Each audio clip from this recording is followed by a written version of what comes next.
Welcome to PIMCO Pod.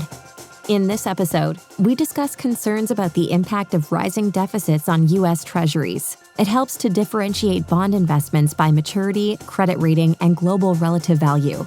Stay tuned after the conclusion of the podcast for additional important information.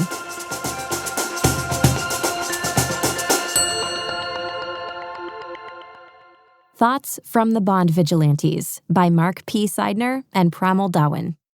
The term bond vigilantes refers to investors who discipline excessive government spending by demanding higher sovereign debt yields. Since the 1980s, when strategist Ed Yardeni coined the term, episodes of fiscal excess regularly give rise to questions about when these vigilantes might turn up.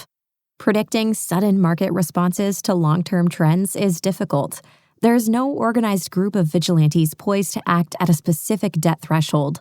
Shifts in investor behavior typically occur at the margin and over time. Therefore, if you're seeking clues about the potential for bond vigilantism, you might start by asking the largest fixed income investors, who theoretically hold the most market sway, what they're doing. At PIMCO, we are already making incremental adjustments in response to rising U.S. deficits. Specifically, we are less inclined to lend to the U.S. government at the long end of the yield curve, favoring opportunities elsewhere.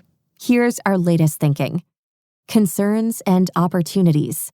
Fiscal stimulus helped to fuel a post-pandemic U.S. economic recovery while propelling stock markets to record heights. Although equities may rise further, valuations appear more stretched, with the U.S. equity risk premium, a gauge of investor compensation for owning stocks over a risk-free rate, near record low levels.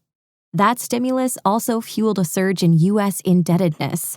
Debt and deficit levels are high even in today's strong economy and will likely keep growing.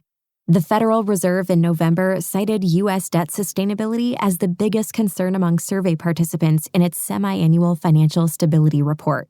Given the potential investment implications of this rising U.S. debt trajectory, here are three approaches we favor. 1. Targeting short and intermediate-dated bonds. We expect the U.S. Treasury yield curve to steepen, fueled in part by deteriorating deficit dynamics. For more, see our July Economic and Market Commentary, Developed Market Public Debt, Risks and Realities. That implies a relative rise in yields for longer-term bonds, which are influenced by the prospects for inflation, economic growth, and government policies, including the potential for increased Treasury issuance to fund deficits. Longer-term bonds typically have a higher duration or price sensitivity to interest rate changes. We have been reducing allocations to longer-dated bonds, which we find relatively less attractive. Over time and at scale, that's the kind of investor behavior that can fulfill the bond vigilante role of disciplining governments by demanding more compensation. We prefer short and intermediate maturities, where investors can find attractive yields without taking greater interest rate risk. Although we regularly adjust allocations along the yield curve to express evolving views on duration and relative value, rising sovereign debt has become a greater factor in these decisions. 2. Diversifying globally. We're lending in global markets to diversify our interest rate exposures. The UK and Australia exemplify high-quality sovereign issuers with stronger fiscal positions than the US. They face greater economic risks as well, which can benefit bond investors. We also like high-quality areas of emerging markets that offer yield advantages over developed markets. Non-US bonds can also help hedge equity exposure in portfolios.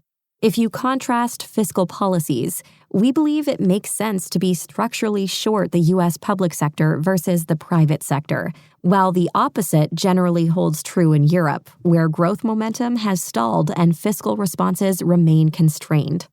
In essence, the U.S. boasts a stronger income statement, while the European Union largely has a stronger balance sheet. It's a trade-off between growth and durability.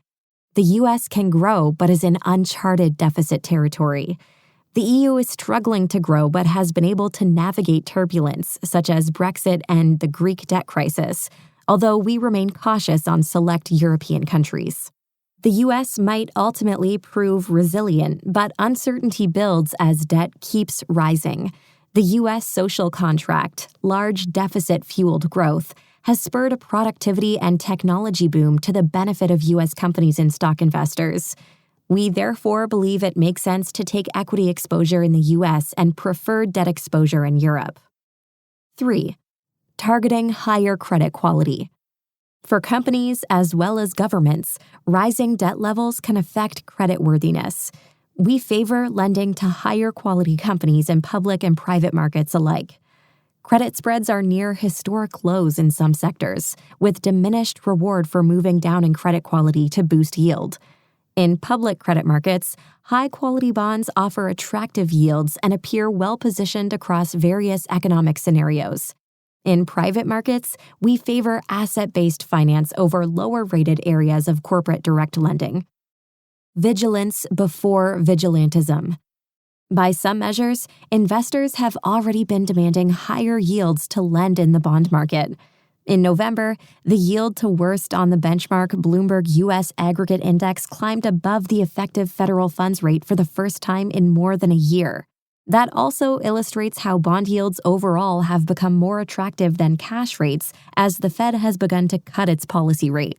At the same time, we have become more hesitant to lend longer term, given U.S. debt sustainability questions and potential inflation catalysts, such as tariffs and the effects of immigration restrictions on the labor force.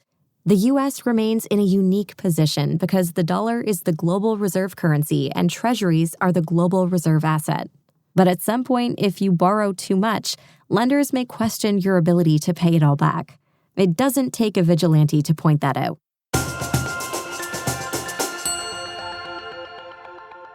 Thank you for listening. That was Thoughts from the Bond Vigilantes. For future insights, please follow us on your favorite podcast platform. The discussion and content provided within this podcast is intended for informational purposes only and may not be appropriate for all investors. Reliance upon information provided in a podcast is at the sole responsibility of the listener. The information included herein is not based on any particularized financial situation or need and is not intended to be, and should not be construed as a forecast, research, investment advice, or a recommendation for any specific PIMCO or other security, strategy, product, or service. Past performance is not a guarantee of future results. All investments contain risk and may lose value. Investors should speak to their financial advisors regarding the investment mix that may be right for them based on their financial situation and investment objective. Podcasts may involve discussions with non-PIMCO personnel, and such content contain the current opinions of the speaker, but not necessarily those of PIMCO. Other podcasts may consist of audio recording of an existing PIMCO article, and such material contains the current opinions of the manager. The opinions expressed in all podcasts are subject to change without notice. Information contained herein has been obtained from sources believed to be reliable but not guaranteed. PIMCO, as a general matter, provides services to qualified institutions, financial intermediaries, and institutional investors. This is not an offer to any person in any jurisdiction where unlawful or unauthorized. For additional important information, go to www.pimco.com/gbl/en/general/legal-pages/podcast-disclosures.